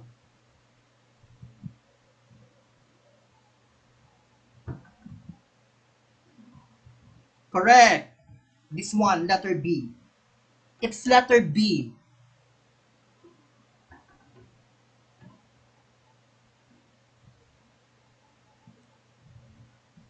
Next, 45. Tell me not in mournful numbers. Life is but an empty dream. These lines suggest that life, A, is actually short, B, presents scary situations, C, is only a dream, D, depends on how we live it. What is the correct answer?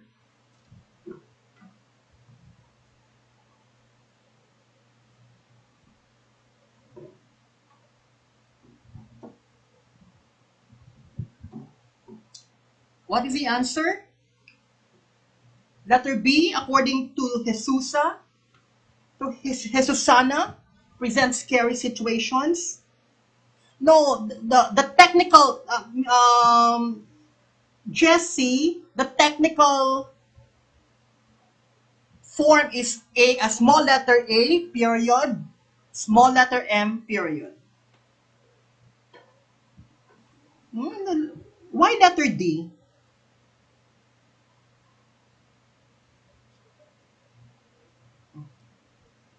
Tell me not in mournful numbers. Life is but an empty dream.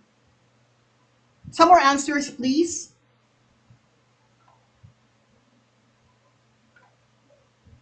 Letter A is actually short. Why is letter A your correct answer? What is there that says that life is actually short?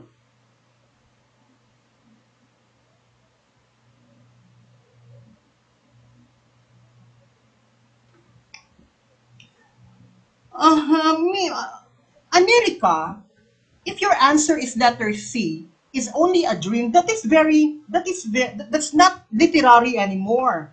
That is very um literal already. That life is but an empty dream. Then your answer is letter C is only a dream. Then it ceases to be literary. Remember, literature is um sig- literature is symbolic, right? Uh, Imagery is the thing in literature.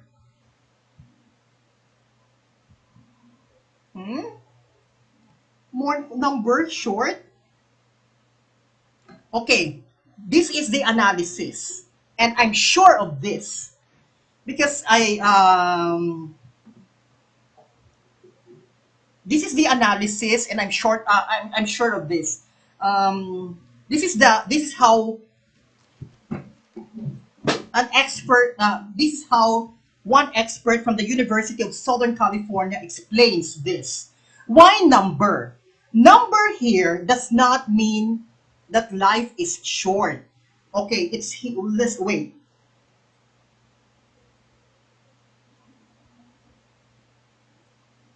When you say, tell me not in mournful numbers, okay, it does not mean that life is short.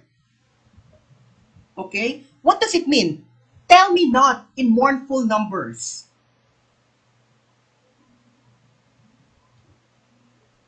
In other words, stop complaining. Tell me not. Do not tell me mournful numbers. Mournful means bad situations in life, life problems. Do not tell me those things. Okay. When you say mournful numbers, it means, you know, you tell me many bad things about life. Problems, catastrophes, disasters. Yeah. Tell me not means do not complain.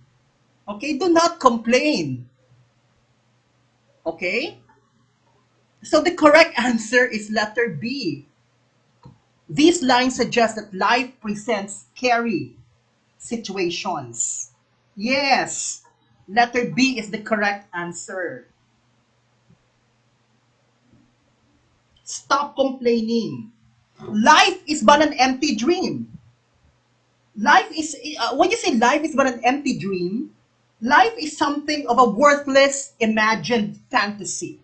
Life is but an empty dream. It means life is something of a worthless imagined fantasy. Okay? When you say dream is just a dream, it presents scary situations. When you say presents, okay, the key there is presents. When you say presents, it means not happening yet. It seems. So it's a dream. The correct answer, yes. It's very tricky. The correct answer is letter B. 46. Which is preferred salutation style in office correspondence? A. Dear Father Ruiz with a comma. B. Dear Father Ruiz with a colon. Okay? Correct. Letter B. Pag business English, colon. Pag friends, comma. Dear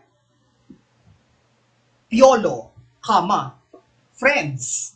Dear Father President, colon. Business English. Okay? Ang comma for friends, it's very, very um, informal.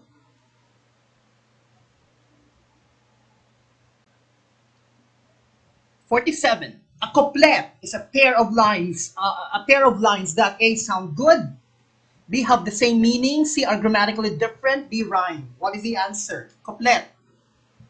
Heroic couplet. Rhyme. Correct. Very basic.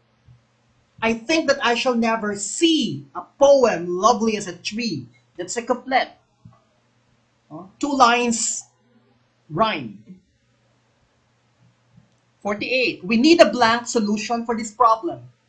Long term with a dash, with a hyphen, long term without a hyphen. Okay, what is the answer? Ruthie said letter A. Correct. If it is put before the adjective, hyphenated. If it is put after the adjective, it's not hyphenated. The solution is long term, no hyphen, because it is put after. If it is put after a noun, rather, not adjective. Okay? Long term solution before a noun, hyphenated. The solution is long term after a noun, not hyphenated. Okay, 47 is, sorry. 47 is letter D, rhyme. 48 is A, long term with a hyphen. 49. Which is not part of the KWL method. K is knowledge. W is things that you want to learn. And L is the things that you have learned after reading the passage. Students' prior knowledge. B, students' desire to learn more. C, students' conclusion of their learning. D, students' test score. Not part of the KWL method.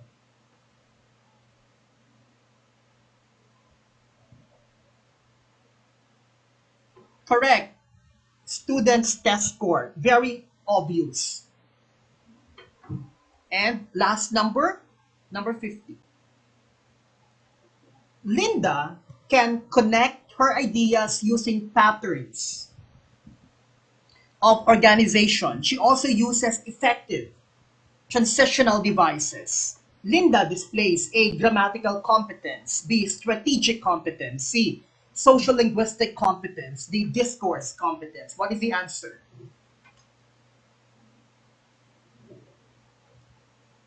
Strategic.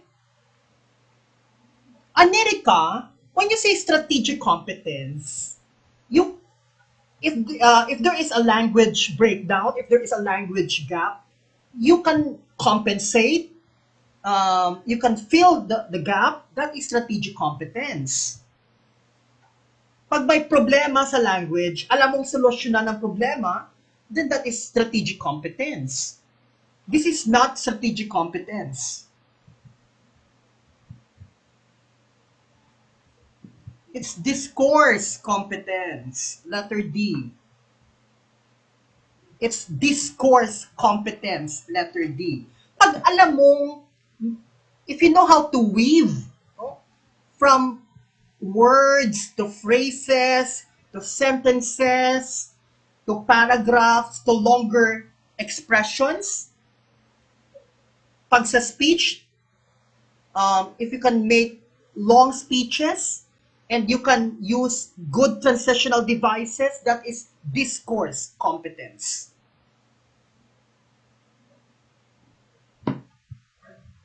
Okay? If you can connect your ideas properly, if you can use transitional devices, if your sentences, if your paragraphs, if your phrases, if your speeches have unity and coherence, if you use thesis statement, topic sentence, that is discourse competence. Smooth. In other words, ang language mo, smooth. Okay? Ang paghahabi ng language mo, that is discourse competence. The correct answer is letter D. Okay, so this ends our session. Thank you.